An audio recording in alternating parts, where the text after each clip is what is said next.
Mwiriwe neza tuvuye muri ka siporo nyuma y'imirimo tuba dushinzwe kugira ibyo dufasha abaturage. Ariko noneho tugiye kuganira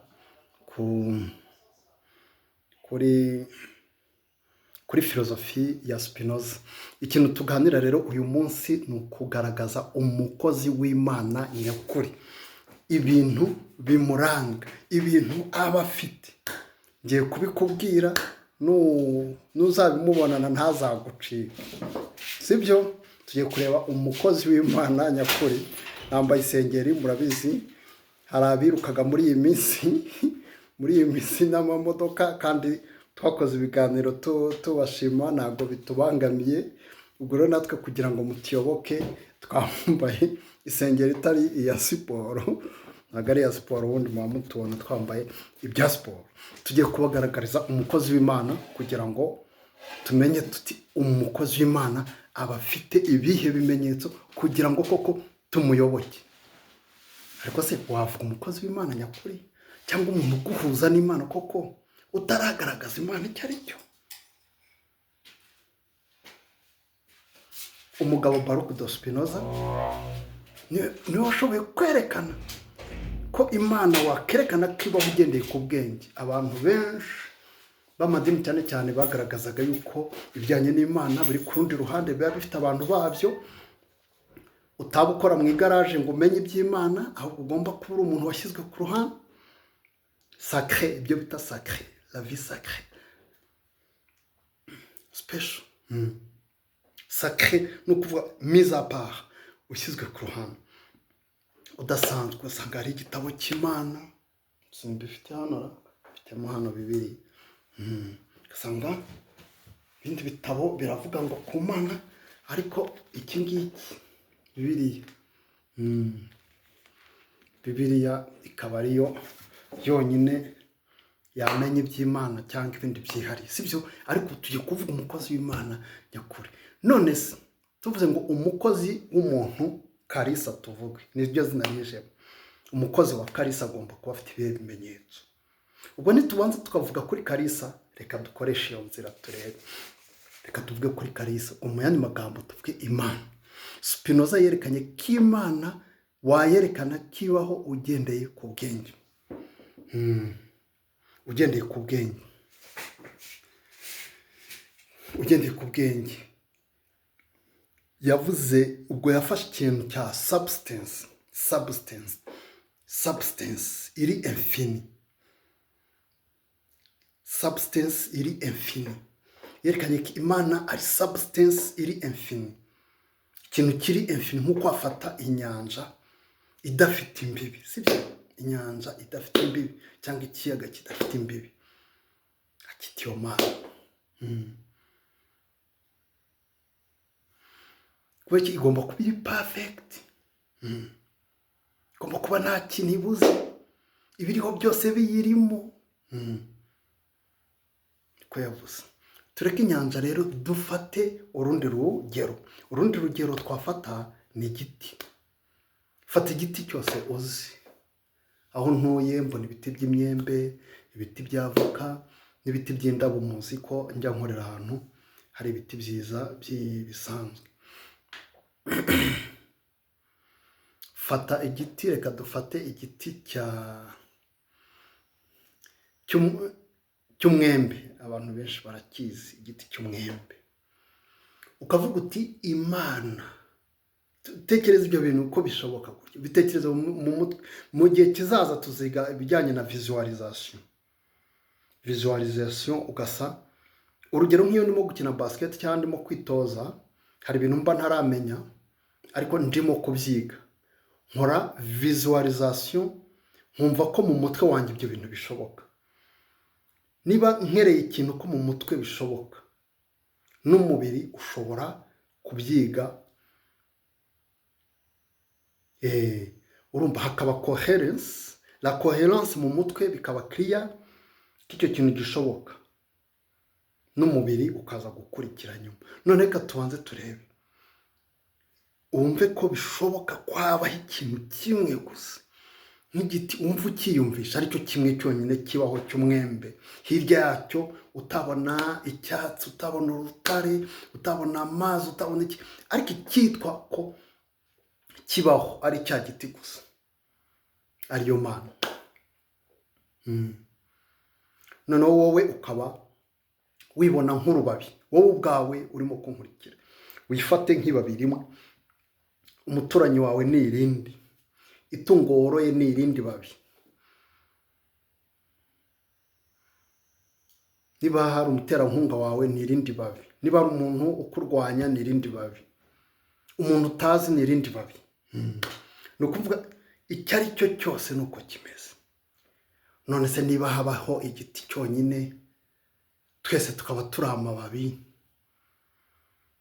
umukozi w'Imana yashoboka ate kandi ari igiti kimwe cyose kibaho, umuhuzani w'Imana nawe kandi twese turi amababi? Bise bivaho rero, bise bivaho, dusanze ari Imana yonyine ibaho kandi idake. Wowe ntukeneye umuntu uguhuza nayo, kuko uko guhura kuriho, uko guhura kuriho ntabwo gushingiye kuko witwara. Guhuzwa n'Imana ntabwo gushingiye kuko witwara. Dushobora kubyumva gutyo bitewe n'uko ubuzima bwacu kugira ngo bushoboke twubaka ku ndangagaciro muri sosiyete, tukibwira yuko n'Imana ifite ahandi hantu hari izindi ndangagaciro abantu bagomba kuzuza kugira ngo bahuzwe nayo. Ariko mu by'ukuri uri ibabi rya cya giti, na mugenzi wawe ni ibabi ry'igiti. Si uko bimeze. Hari umwarimu ugeze, ni umuntu ukora komedi, uba ufite igikapu akaza yiruka agasetsa abantu, yarangiza ngo si sawa, ubuse nge si sawa, ni sawa koko.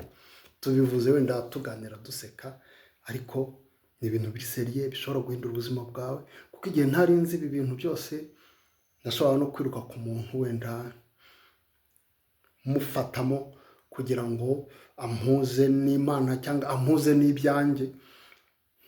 Hari ibintu twitaga ibyacu, twakunda kuba turi mu bahanuzi, no mu bahanuzi akaba yagukubita ibintu, yamara kugukubita ibintu wajya hirya undi nawe akabigukubita, none ukumva ngo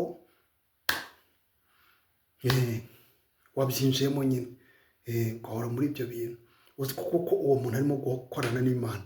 Ariko muri make, ubwo kugira dusoze mu minota 3, buri kintu cy'ubuhanuzi dukunda kukivugaho cyane kuko niho ruzingiye. Ubuhanuzi koko ni ijwi ry'Imana, ariko ntabwo ari Imana iba yahisemo umuntu iri ku ruhande ngo wowe genda umbwirire kanaka. Ntabwo ariko bimeze,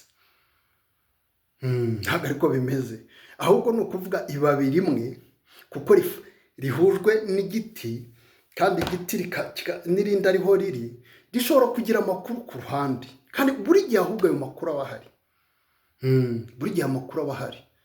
Ubuzima bwacu bwose ni ubuzima bwa gihanuzi ku bantu bose, ariko noneho hagiye tubyirengagiza, ubwo tukajya kubishakira ku wundi muntu.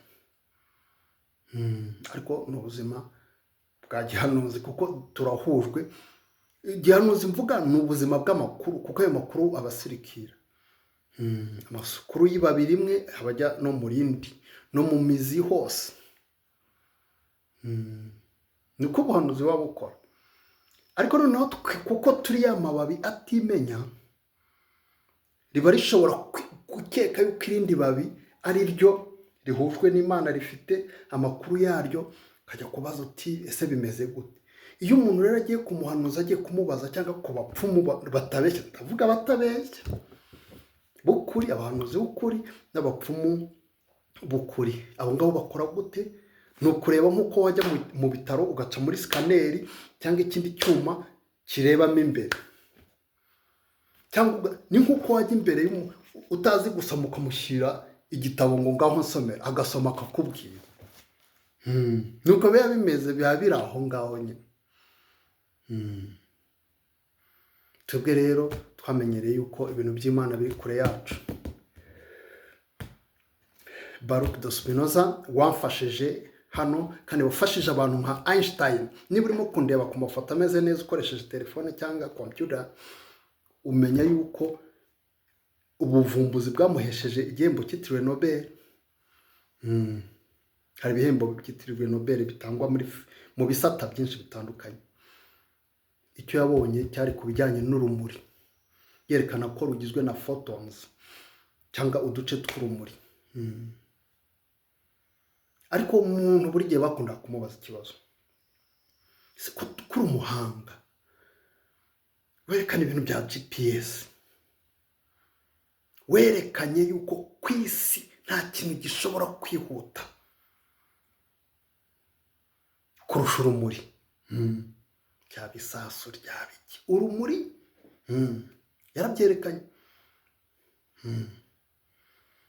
yarabyerekanye cyihuta kugeza ku rumuri, kuko urwo urumuri n'ubundi ntabwo ari we werekanye vitesse yarwo, ariko yari isanzwe izwi imbere ye ko cyangwa umuvuduko 300 kilometero 300 mu isegonda. Yerekanye ubwo sinzi ukuntu tuba tukagiye hako, yerekanye yuko urumuri nta kintu gishobora kururenga hano ku isi. Urumva kilometero 300 ku isaha. Ubwo reka ka video tukongeremo gake tuganire kugira ngo tufate n'ayo makuru. 300 ku isegonda. Ibyo bifite aho bikoreshwa henshi, ariko icyo yerekanye nuko iyo ikintu kirimo kwihuta gita cyongera n'uburemere. Noneho kuko uriya muvuduko w'urumuri ari munini, niba kandi ikintu cyihuta cyongera uburemere,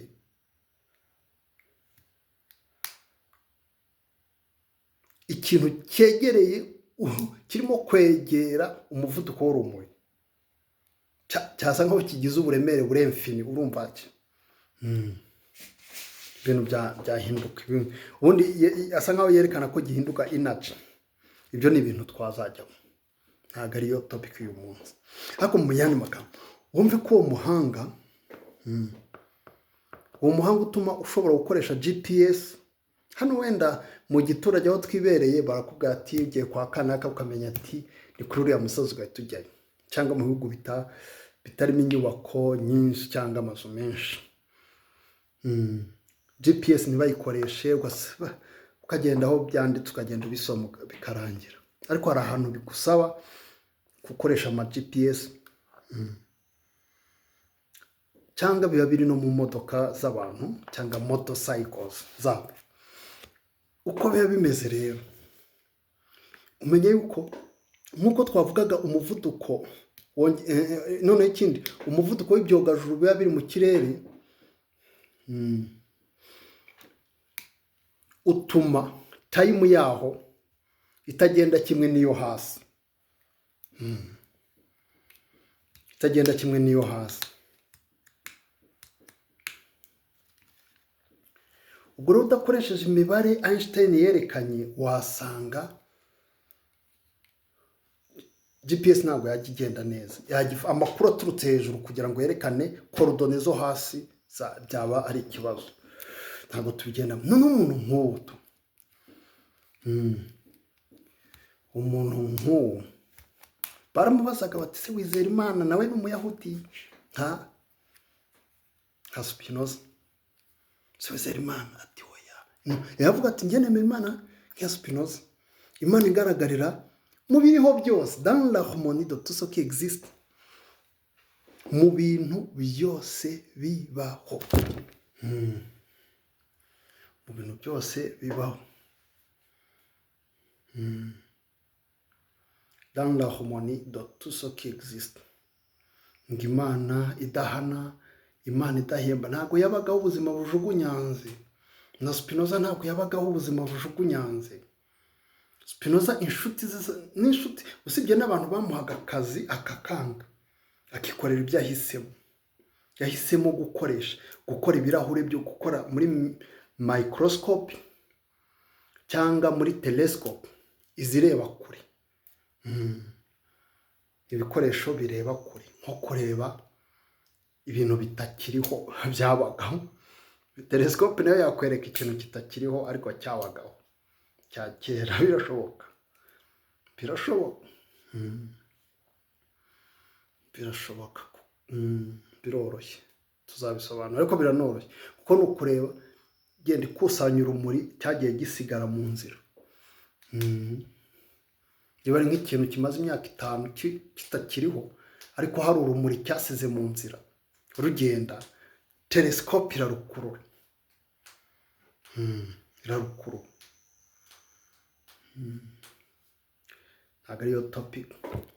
Urumva we noneho yaravuze ati, urumva Spinoza, uwo nuko nguko yabagaho Spinoza. Urumva yabagaho ubuzima buri simple, anyuzwe,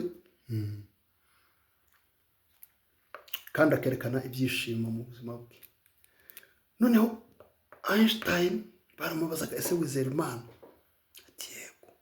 Ati ko nizera Imana ya Spinoza iteka kwa kwenda babwiraga, muri make itameze nk'umuntu urimo kwandukura inzira zawe, amakosa yawe cyangwa iki, ahubwo kuko abo bagabo bararangije kumenya yuko icyo twita amakosa, icyo twita ubunyangamugayo, icyo twita ibitekerezo, ibyo byose bizamo Imana, kuko Imana ni cya giti kifite, nta kindi kintu kiba hanze y'Imana.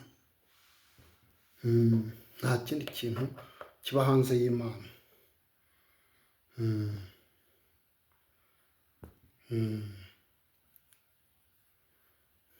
Yaba nkaha nanditse nteruro uvuga ngo Dieu est l'état d'unité absolue. Urumva Dieu est l'état d'unité absolue. Imana ni igihuza ikomatanye. Dieu est le principe qui maintient l'univers en tant qu'unité.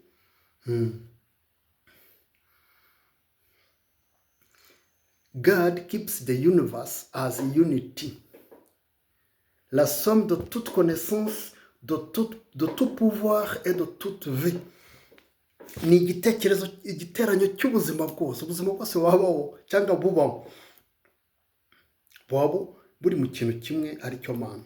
De tout pouvoir et de toute vie.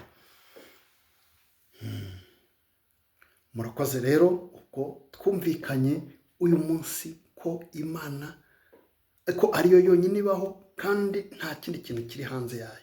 Ubwo igihe cyose tuzajya twumva imbaraga, tuvuga ngo iyi ni imbaraga y'ukuri, y'umucyo y'Imana, ariko ku ruhande n'imbaraga wenda ya Satani cyangwa iki, biba bishobora kugira aho tubarizwa no kugira ibyo turwanya, ariko ibyo tubarizwamo biba ari mu Mana, ibyo turwanya nabyo biba ari ibyacu kuko biba ari tujuru mu Mana, nta kijya hanze y'Imana.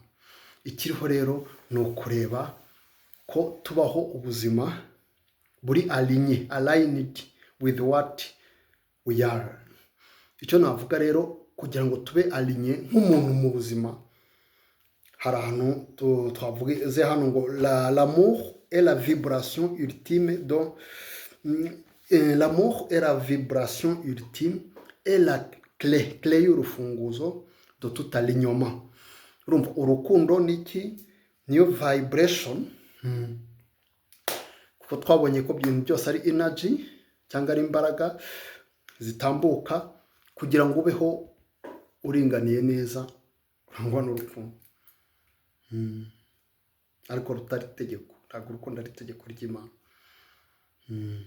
Murakoze ako kana, ariko ko mba nsorejeho tusongera tugasobanukirwe neza. Niba ari ubwa mbere tubonye, kora subscribe. Niba usanzwe utubona, kora comment, sharing no ku bandi. Ni Peter Claver Rurangwa, dusangira kuri filozofiya no ku buvanganzo, cyane cyane ibitabo bitandukanye tuba tubifite cyangwa ibindi tukaba twabishaka tukabibona, ariko hari igihe tutabitindaho kuko n'ubundi bitabo uko byanditswe byose biba ari bwa buzima busanzwe abantu babamo. Ariko noneho iyo ufashe nka Spinoza cyangwa abandi banditsi baba barabutekerejeho muri rusange, bakakwereka ukuntu wakumva Imana, biba ari byiza cyane. Murakoze.